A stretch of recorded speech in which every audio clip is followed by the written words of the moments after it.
The Mandalorian, Episode 3, Chapter 19, The Convert. We start this episode off with a bang as Din Djarin, Grogu, and Bo-Katan Kryze depart Mandalore to return to Kalevala. And as they do, they are almost immediately ambushed by a squadron of TIE interceptors. And no doubt, this is an unusual sight, especially in the post-Empire era. Things then get even more spicy once Din manages to get in his N1 and we get a proper dogfight around Kalevala's planet surface. And even though it seems that Din and Bo managed to edge out this squadron, there is no happy ending for Bo here, who instead ends up witnessing the destruction of her castle by some TIE bombers, who are then backed up by a swarm of even more TIE interceptors. This in turn forces Din and Bo to retreat via jumping to lightspeed in order to fight another day. Unfortunately, we don't find out whom the Imperial Warlord, or better say warlords, are who randomly sent out these fighters after Bo. But whoever they are, they mean business, as to send out practically nothing but TIE interceptors and not even one single TIE fighter was rare even in the Imperial era. So especially now when all of these Imperial warlords are strapped for resources, then this says a lot. It's afterwards then where this episode takes a very strange detour in presenting us an entirely unrelated story of Dr. Pershing and his new life on Coruscant. And at first, it looks like he's enjoying it, as he does tell his life story and what made him get into science and cloning in general. But as the episode does go on and we see his day-to-day, it's anything but that.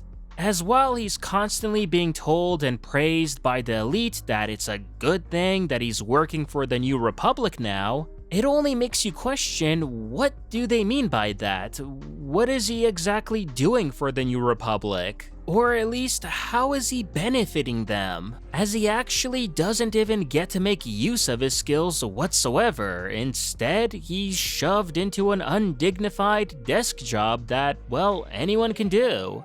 And this over time greatly annoys him. Furthermore, we also learn in this episode about the New Republic's amnesty program, which is basically a rehab program for former Imperials as they're slowly integrated into society again. They're given accommodation in amnesty housing, limited freedom in what they can or can't do, all while Pearl droids monitor their progress in rejecting Imperial conditioning. So this part I liked a lot, as it did allow for more world building in the New Republic era.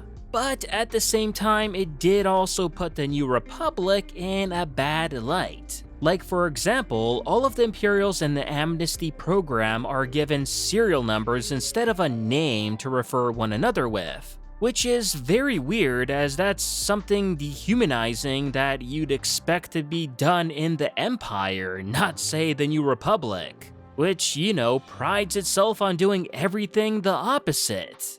Furthermore, instead of taking advantage of the knowledge Pershing had about the Empire's secrets and cloning in general, the New Republic instead completely ignores all of that and squanders his talents, which is painful to see. Because, come on, even the Americans during World War II took on captured Nazi scientists and used their knowledge to have them work for the Allies. So, to see how stupid the New Republic is acting here is, well, yeah, like I said, painful to see. And granted, we knew from the novels that the New Republic made poor choices and, well, was a problematic government. That part isn't new, but this episode only seems to make them look even worse in my opinion, which I can't say I liked. I'll get into more detail about that later, but what I especially truly despised about this episode was the reintroduction of Elia Kane, Moff Gideon's former communications officer on his light cruiser. And well, hopefully you can guess why I really did not like this, because there is absolutely no way she should still be alive after Season 2's finale. Where, hey, everyone aboard was killed with the special exception for Gideon, who, well, we know was captured. So I really hate how they completely ignore this fact and don't even bother to give us, well, a half-assed excuse on how she even survived in the first place. They just kind of expect us to forget all about that, which, this alone made me facepalm each time she was shown on screen, and well, she's shown here a lot, as she pretty much creates a friendship with Pershing, then convinces him into continuing his clone research behind closed doors, which understandably he is tempted to do given his talents and the New Republic not bothering to make use of them in any way they can. It doesn't even have to be about cloning, it could be about anything else just to use his talents, right? But yeah, I admittedly hated Kane from the get-go of this episode, so when it turned out that she had set up Pershing later on, I was not at all surprised. Although to see her win right at the end again by turning up the Mind Flare all the way up to the max was without a doubt infuriating. As, again, not only should she not be alive anymore in the first place, but how the boneheaded New Republic allows her, someone still in the amnesty program, alone in the control room with the knob to the Mind Flare right there is absolutely beyond me. Just watch her fry Pershing's mind and get away with it too. Oh boy, it's gonna happen. If anything, it seemed like this episode was mainly to try to tie up the loose end that they had with Pershing now part of the New Republic. But I can't say that they did so in any sort of satisfying way.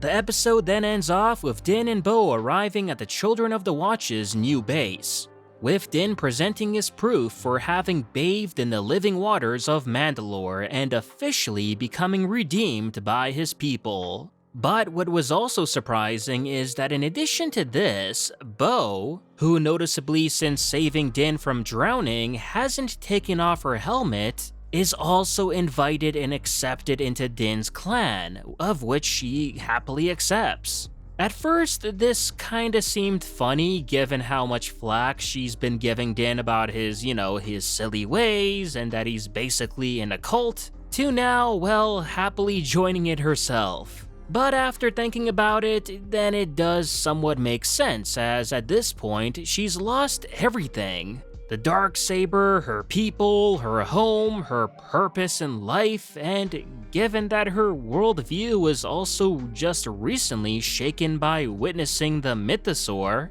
then this decision to join the cult, I guess, doesn't seem all too crazy, at least for the time being. Now, what she ends up doing from this point on, that's another story, as whether she'll, try to take on the Armorer, who I feel knows a lot more than she's letting up, and well, take over the cult herself, who knows, but it does for sure make for an interesting twist. Especially for many of us who before season 3 thought that Bo was gonna be one of the main villains in this season, so yeah.